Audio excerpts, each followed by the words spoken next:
In addition to the better-known speech sounds that are depicted by the letters of the alphabet, spoken English also contains speech sounds known as glottal stops. Glottal stops are usually very subtle, so much so that the English alphabet doesn't even include a symbol for them.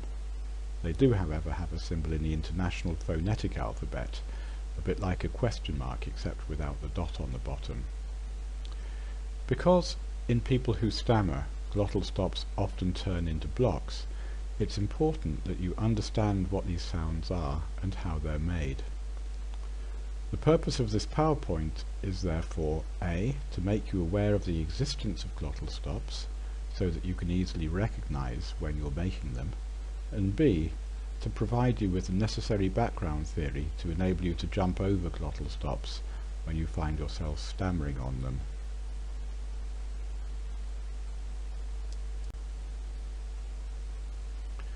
Glottal stops are just one out of a number of plosive consonants. The other plosive consonants in English are P, B, T, D, C, and G. Plosives derive their name from the fact that they all involve a sort of mini explosion of air. To produce a plosive sound, first you need to press two articulators together so that they form an airtight seal, then build up some air pressure behind this seal, and then, as you open the two articulators, the air suddenly escapes between them and makes the plosive sound. In the diagram you can see here, the speaker is producing a P or a B by using his lips to form the initial airtight seal. People who stammer often find that they have difficulty producing words that begin with plosives, including the better known ones like P, B, T, D, C and G, as well as glottal stops.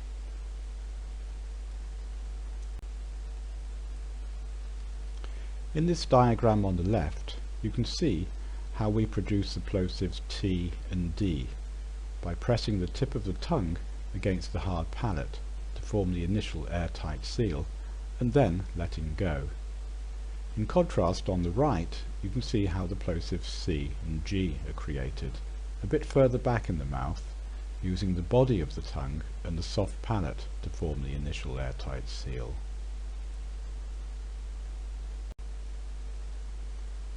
In contrast to other plosives, glottal stops are produced much further down the vocal tract, using our vocal cords, or vocal folds, to form the initial airtight seal, and then releasing the vocal folds to let the air burst out.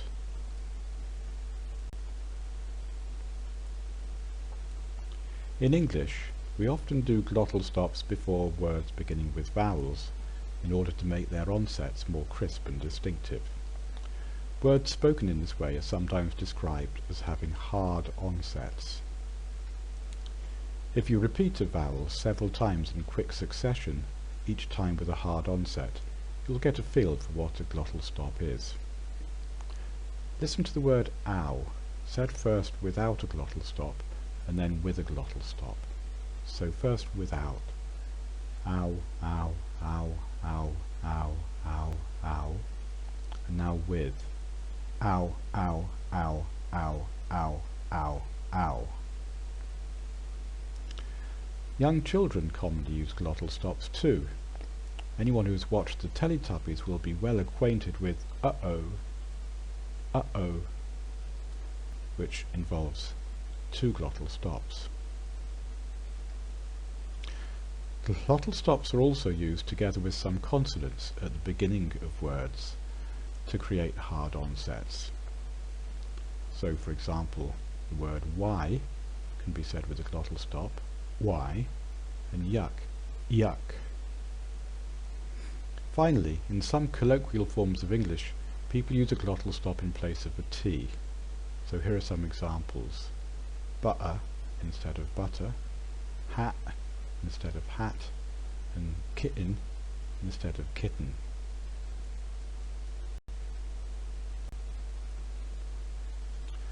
Hard onsets are created by closing the vocal cords to produce a glottal stop. In contrast, soft onsets can be created by keeping the vocal cords open a little bit so that air can pass through them. So for example, if you repeat with a soft onset, it'll sound like there's a silent H before the vowel. So become aware of your use of glottal stops. Experiment by making vowel sounds without them. You can do this by putting the silent H before a vowel to ensure that the vocal cords stay open when you start the vowel. E, R, U, I. Compare that to those same vowels with glottal stops. E, R, U, I.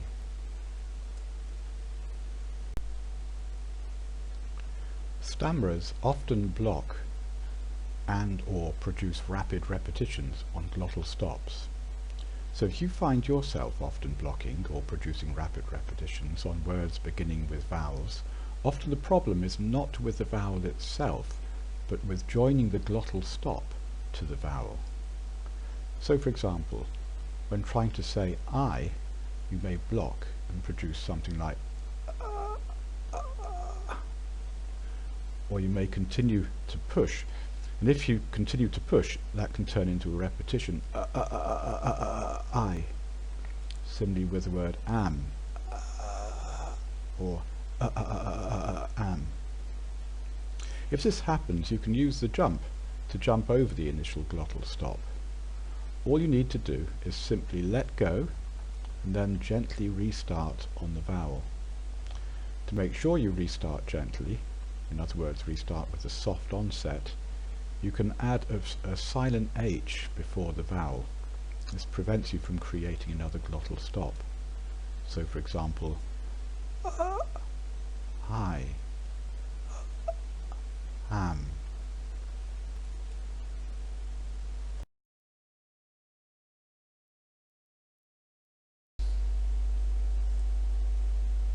To summarize, glottal stops involve closing the vocal cords together, building up air pressure behind them, then suddenly opening them to let the air out. Speakers normally use glottal stops to increase the force with which important sounds are made. Very often, words that we think begin with vowels, we actually begin with glottal stops. This is especially likely to be the case if we're emphasizing a word or saying it forcefully or shouting. So for example, if you shout the word I, you'll almost certainly be using a glottal stop, I. If you block at the beginning of a word beginning with a vowel, you may be having difficulty co-articulating the glottal stop with the vowel. In other words, difficulty joining them together. If this is the case, you can use the jump to jump over the glottal stop and get going again. Abandon the glottal stop, let go, and start the vowel with a soft onset.